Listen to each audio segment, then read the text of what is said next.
Sveiki, kiek dar visą tai tęsis, nuolat girdi sinoptikai. Taigi, kiek? Artimiausias 3 paras tai jau tikrai. Dėl šalčių kaltas Sibiro anticiklonas. Tai tokia aukšto slėgio sritis, lemianti mažai debesuotus ir labai šaltus orus milžiniškose plotuose į rytus nuo Lietuvos.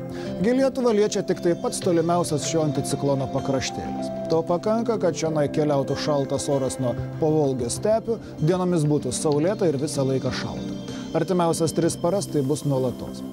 Šiandien greičiausiai niekur nesnigs. Šiaurinėse, šiaurės vakariniuose rajonuose dangus bus giedresnis, todėl čia šals smarkiau, iki 20-22, 21-23, kur nors gal ir iki 24-25 laipsnių šalčio, o piečiau šaltis bus netoks aršus.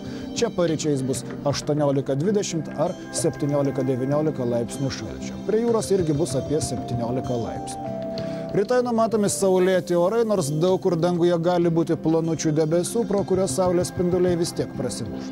Šaltis šiaurėje slūgs iki 10-12, piečiau 9-11, pietuose ir prie jūros iki 80 laipsnių šalčio. Per kitas 2 paras viskas tas pats. Šviesu atsižvelgiant į mėnulio fazę, taip pat ir naktimis. Beje, visą laiką šalta. Atsipalaiduoti neleis nestiprus, bet vis tiek nemalonus, žvarbokas rytų pietryčių vėjas.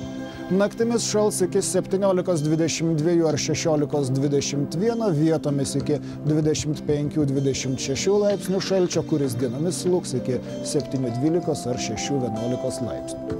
Taigi šalta. Belieka tik tai pasidžiaugti, jog 30 laipsnių speigo vis dėlto nėra ir šią žiemą matyti jau nebus. Be to galima manyti, kad šaltis atslūgs kalendorinio pavasario pradžioje.